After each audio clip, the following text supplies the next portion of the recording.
गावकऱ्यांचे मतदार बंधू भगिनींचे गोंगडी बैठकीसाठी वानेवाडी ते आले, त्याबद्दल त्यांचं ह्या परिसराच्या वतीने सर्वांच्या वतीने स्वागत करतो. तसंच वानेवाडी मुस्लिम समाजाचे जे काही प्रश्न असतील त्यांचे काही प्रश्न शिल्लक आहेत. या भागात जाऊन काय राजदारांनी भरपूर केलेला आहे. अल्पसंख्याक समाजाला भरपूर निधी दिलेला आहे. म्हणजे अजितदादा असताना काहीच आम्हाला मागावं लागत नव्हतं, मनाने सगळे येत होतं. पण अजितदादा गेल्यानंतर काही थोडासा निधीची उपलब्धता राहिलेली आहे, तर ती आपण प्राधान्याने पूर्ण. आज आपल्या या वानेवाडी गावामध्ये महाराष्ट्र राज्याचे वैद्यकीय शिक्षण मंत्री आदरणीय हसनजी मुश्रीफ साहेब या ठिकाणी आलेले आहेत. सर्वप्रथम मी त्यांची वानेवाडीच्या ग्रामस्थांच्या वतीनं आपल्या संपूर्ण मुस्लिम समाजाच्या वतीने त्यांचं सहर्ष स्वागत करतो. त्याचप्रमाणे उपस्थित पुरुषोत्तमदादा जगताप, चेअरमन श्री सोमेश्वर सहकारी साखर कारखाना यांचंही स्वागत करतो. मुश्रीफ साहेबांना एक थोडंसं मी सांगू इच्छितो की आमच्या गावामध्ये आदरणीय शरदचंद्रजी पवार साहेबांचं वैयक्तिक असं लक्ष होतं. 1967 सालापासून पवार साहेबांचं या गावामध्ये येणं जाणं चालू झालं आणि त्या माध्यमातून पुढं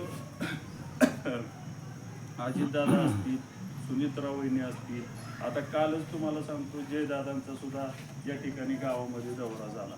पारदादा पण येतात आणि आमच्या गावाला पहिल्यापासून पवारांनी काहीच कमी केलं नाही साहेब. म्हणजे पहिले पंचायत समितीचे सभापती हे आमच्या गावचे होते. त्याच्यानंतर सुद्धा आम्हाला सलग जवळजवळ 10 ते 12 वर्ष सोमेश्वर कारखान्याचं चेअरमन पद दिलेलं आहे. मी सुद्धा चेअरमन आहे, युवक अध्यक्ष होतो. त्याच्यानंतर बऱ्याच जणांना संचालकपदी संधी दिली. पुणे जिल्हा शिक्षण मंडळ, पुणे जिल्हा मध्यवर्ती बँक आणि या माध्यमातून साहेब आमच्या गावाचा सर्व गावामध्ये जर का नेत्यांच्या माध्यमातून संधी मिळाली तर तिथं रोजगार निर्मिती होती.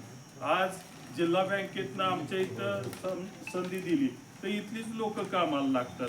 कारखान्यामार्फत संधी दिली तर इथलीच लोक कामाला लागतात. ह्या माध्यमातून आमचं वानेवाडी गाव ह्याचा सर्वांगीण विकास झालेला आम्हाला पाहायला मिळतो. आज तालुक्यामध्ये 117 गावं आहेत, पण 117 गावामध्ये वानेवाडी गाव हे कुठंतरी असं टॉपला दिसतं. ह्याला संपूर्ण म्हणजे आशीर्वाद आम्हाला पवार फॅमिलीचे आणि दादांचेच लाभलेले आहेत. आज आमच्या गावात सार्वजनिक कामाच्या बाबतीत तुम्हाला सांगतो, एक इट ना इट असू द्या दादाच्या माध्यमातून लागलेली.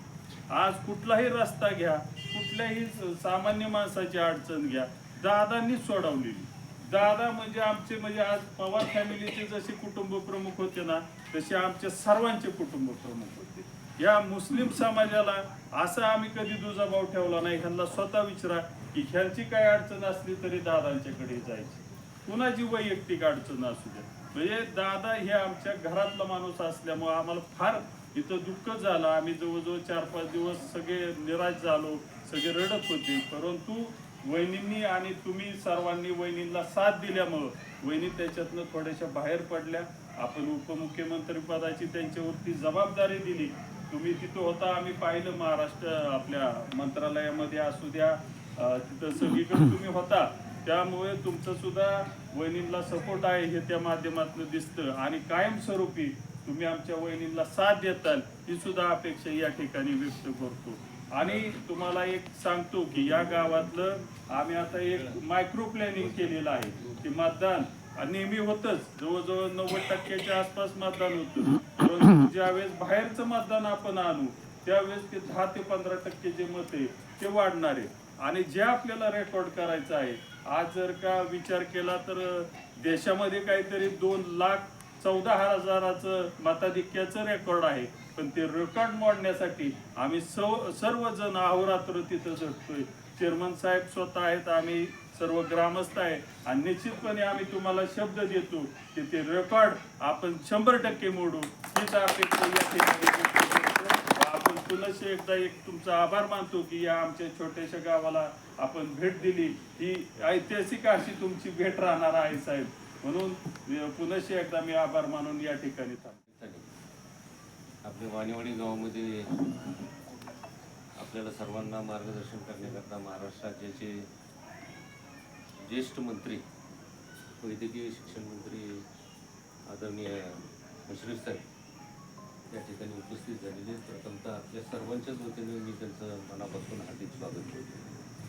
त्याचबरोबर या ठिकाणी उपस्थित असलेले आपले विक्रमप्पा भोसले आणि वाणीवाडीतील सर्वच आमचे मुस्लिम समाज बांधव, आज आपण सर्वच जण एक अतिशय अडचणीच्या परिस्थितीतून ह्या निवडणुकीला सामोरे जातो. मुश्रीफ साहेबांनी आदरणीय पवार साहेबांना साथ दिलेली, त्याच्यानंतर दादांनाही साथ दिलेली आणि आता आपण पाहिलं की ह्या 2-2.5 महिन्याच्या कालावधीमध्ये साहेब अतिशय खंबीरपणानं आदरणीय सुनेत्रा वहिनींच्या पाठीमागं सुद्धा उभे राहिलेले. निश्चितपणानं एक मोठा दुःखाचा डोंगर त्या पवार कुटुंबावरती कोसळलेला आहे आणि त्यातून वहिनींनी स्वतःच्या घरचं दुःख बाजूला सारून आज खंबीरपणानं त्या उभ्या राहिलेल्या आहेत आणि ह्या निवडणुकीला सामोरे जात आहेत. दादांनी प्रत्येक गावामध्ये, प्रत्येक वाडी वस्तीवरती आणि तालुक्याचा विकास हा कसा केला आहे हे बारामतीकरांना सांगण्याची आवश्यकता नाही, कारण प्रत्येक गावागावामध्ये दादांनी त्या ठिकाणी मदत केलेली. मग दादांनी कुठलंही जातीभेद मनामध्ये ठेवलेलं नाही, आपण सर्वजण ज्ञाता. आणि अशा कठीण प्रसंगी त्या पवार कुटुंबाच्या मागं आपल्याला ठामपणाने उभं राहावं लागणार आहे. निवडून येण्याविषयीचा प्रश्न नाही आहे ह्या निवडणुकीमध्ये. त्या निवडणुकीमध्ये आता बारामतीकरांनी एक निर्धार केला आहे की जे 3,83,000 मतदान त्या तालुक्यामध्ये आहे, तर आपल्याला जास्तीत जास्त मतदानाचा टक्का वाढवावा लागणार आहे.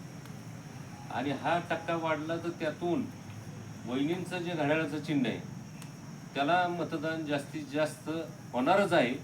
पण अशा उन्हाळ्याच्या दिवसामध्ये आपल्याला मतदारांना सकाळी सकाळी लवकर बाहेर काढावं लागणार आहे आणि ते काम आपल्याला करावं लागणार आहे. हे मला ह्या निमित्तानं आपल्या सर्वांना सूचित करायचं. बाहेरगावी असलेले मतदार आपल्याला आणावं लागतील. जास्तीत जास्त मतदान करून घेतल्यानंतर निश्चितपणे या राज्यामध्ये, देशामध्ये जो उच्चांकी मताधिक्याचा जो रेकॉर्ड आहे तो रेकॉर्ड आपल्याला ह्या निवडणुकीमध्ये आपल्याला मोडायचा आहे आणि त्याच्याकरता 2.5 लाखाचं लीड हे आपल्याला आदरणीय वहिनींना द्यायचं आहे आणि त्या पद्धतीनं आपल्याला कामाला लागलं पाहिजे. हे मला ह्या निमित्तानं आपल्या सर्वांना सांगायचं आहे. या ठिकाणी आदरणीय साहेब उपस्थित राहिलेले आहेत, त्यांचं मार्गदर्शन आपल्याला सर्वांना ऐकायचं आहे. त्यांना अनेक ठिकाणी जायचं आहे, त्यामुळे आधीच काय बोलत नाही. या ठिकाणी माझे 2 शब्द. आणि अशी वेळ आपल्यावर येईल की त्यांच्या अपघाती निधनानंतर पोटनिवडून लागेल आणि आम्हाला प्रचाराला यावं लागेल असं कधी आम्हाला स्वप्नातही वाटतं नव्हतं. जी दुर्दैवी वेळ आपल्या सर्वांच्यावर आलेली आहे. वास्तविक या पोटनिवडणुकीमध्ये आम्ही तुमच्यासमोर जावं आणि सांगावं अशी काही परिस्थिती नाही.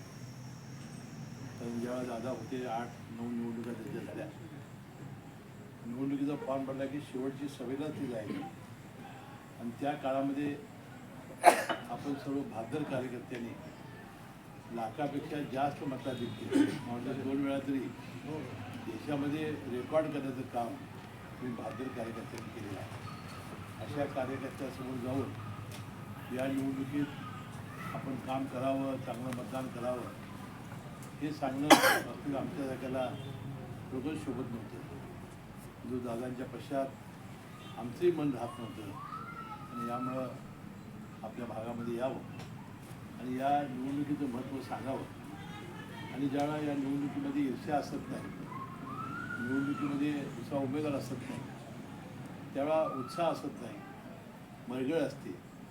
आणि या निवडणुकीत तीच मरगळ आपण सर्वांनी दूर करावी थोड्या एकाच भावनेला आम्ही या ठिकाणी आलो.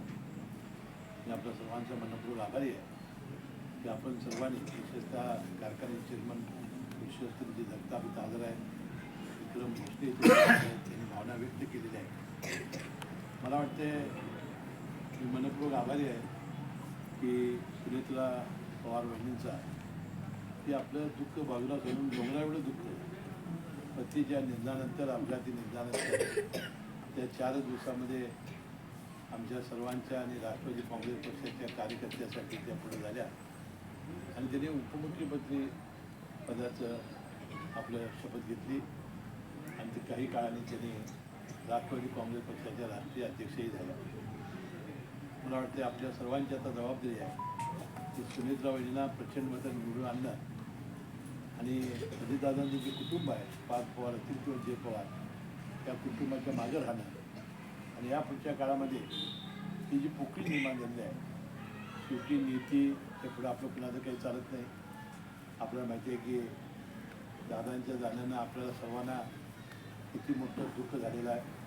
आमच्यासारखे कार्यकर्ते कशी पोरके झालेले आहेत आणि दादाने आपली उभी हया आपल्या मतदारसंघाच्या विकासासाठी, राज्याच्या विकासासाठी आमच्यासारखे जे कार्यकर्ते जीवाभावाचे होते त्यांना त्या हाताच्या फळाप्रमाणे जपण्याचं काम केलं आणि राष्ट्रवादी काँग्रेस पक्ष सातत्याने कसा वाढेल, एकसंघ कसा राहील असाही प्रयत्न त्यांनी केला. आपल्याला माहिती आहे की आम्ही विधानसभेची माझी 7 निवडणुका माझ्या झाल्या. त्या 7 निवडणुकीत आम्ही लोकांना काय सांगत होतो, मला निवडून द्या, मी बारामती करतो. म्हणजे बारामतीचा विकास हा कुठली गोष्ट आली की मी अनेक वर्ष त्यांचा मंत्रिमंडळाचा सहकारी आहे. 99पासून ज्या ज्यावेळा दादाने शपथ घेतली त्याच्यावेळा मी मंत्रिपदाची शपथ घेतलेली आहे. कसलीही गोष्ट आली की म्हणजे बारामती तालुक्यात कशी येईल, बारामती शहरात कशी येईल असा प्रयत्न दादांचा असायचा आणि फार मोठं प्रेम तुम्हा सर्वांवर असायचं. म्हणूनच तुम्ही प्रचंड प्रेम दादांच्यावर केलं. शाहू फुले आंबेडकरांचा पुरोगामी विचार घेऊन त्यांनी काम केलं. शेवटी अल्पसंख्याक खातं त्यांनी स्वतः घेतलं आणि मला वाटतं काही काळामध्ये आपल्या जी पोकळी निर्माण झालेली आहे ती पोकळी कधी भरून निघणं शक्य नाही. परंतु या निवडणुकीमध्ये आपण ज्याचा उल्लेख जगताप साहेबांनी केला की या निवडणुकीत प्रचंड मताधिक्याने निवडून देणं हीच काळजी करतात. म्हणून परगावला जे मंडळी असतील, आयात आहेत, ती बाहेर आहेत, त्यांच्या फोन नंबरसह या ज्या कार्यकर्त्यांनी काढलेले आहेत. मला वाटते त्याविषयी सकाळपासून जगताप साहेबांनी सांगितल्याप्रमाणे लवकरात लवकर माणसं बाहेर काढणं आणि सातत्यानं कोण राहिलेलं आहे त्याला जाऊन आणणं आणि या निवडणुकीत एक जागतिक रेकॉर्ड करण्याचं काम आपण सर्वांनी केलं तरच खऱ्या अर्थानं अजितदादांना श्रद्धांजली व्हायला होईल. एवढी विनंती करायला आम्ही आलेलो आहोत. आणि दुसरं, कधीच आम्हाला या 40 वर्षाच्या काळात कधी बारामतीमध्ये प्रचाराला आम्ही आलो नाही. तर हा दुसरी प्रसंग आपल्यासमोर आहे. शेवटी आमचंही मन राहत नव्हतं. अनेक पक्षाचे लोक येत होते. अनेक वर्ष ज्यांना मंत्री केलं ते लोकच गेले नाही. ते लोक काय म्हणतील, लोकभावना आम्हाला सातत्यानं अस्वस्थ करत होती आणि मला वाटतं या निमित्ताने आपल्या सर्वांना भेटावं आणि आपल्याला या निवडणुकीचं महत्त्व समजावून सांगावं. जास्तीत जास्त मतदान गेल्या वर्षी दादा हयात असताना 72% मतदान झालेलं आहे. मला वाटतं जास्तीत जास्त मतदान आपल्याला करावं लागेल. दादा होते त्यावेळा कुणालाच काळजी नव्हती. दादाच्या पश्चात सुनीतराव पवार यांची जी जबाबदारी आली आहे त्याने आपण सर्वांनी एक साथीने एक दुसरीने त्याच्या मागे राहणं ही सगळ्यांची आपली गरज आहे असं मी सांगतो. आणि पुन्हा एकदा आपण या निवडणुकीत 23 तारखेला चांगलं काम करावं. मला वाटते 21 तारखेला दुपारी ही शेवटची प्रचाराची सभा होणार आहे. मुख्यमंत्री फडणवीस साहेब, एकनाथ शिंदे साहेब, सुनीतराव वहिनीसारख्या उमेदवारच आहेत. ते सगळ्यांच्या सभेत जी बारामतीला जाहीर सभा होणार आहे त्याही सभेला आपण उपस्थित राहावं अशी विनंती करतो आणि आपली रजा घेतो. जय जय महाराज. मुश्रीफजी साहेब या आपल्या इथं आज पहिल्यांदाच आलेले आहेत वानेवाडी गावाला. वानेवाडीच्या पंचकुरीशीतील जे दादांचे जे प्रेमी आणि आमच्या गावाचं बी प्रेम आमच्या होय. दादांनी आजपर्यंत आम्हाला काही कमी पडून दिलं नाही, गावाने बी कमी पडून दिलं नाही आणि आमच्या गावात मुस्लिम हिंदू असा प्रकार नाही. इतकं दादाचं आमच्यावर अतोनात प्रेम होतं. दादांनी 80 लाखाचा निधी आपल्या कब्रस्तानला दिलाय, आम्हाला ईदसाठी दिलाय दादांनी आणि आता बी काय देणार आहे ती बी त्यांनी आश्वासन दिलं. तर मुस्लिम जमात वानेवाडीचा आज आमचा एक प्रकारचा हात निकामी झाला असं मी मानतो आणि दादांना मी सर्व मुस्लिम जमात वानेवाडी मुरुम या परिसरातील सर्व आलेले सर्वांच्या वतीने जमातीच्या वतीने वाहून पूर्ण श्रद्धांजली वाहून मी मुश्रीफ साहेबांचा आभार मानत आहे वानेवाडी गावाला आमच्या भेट दिली म्हणून. जय हिंद, जय महाराष्ट्र.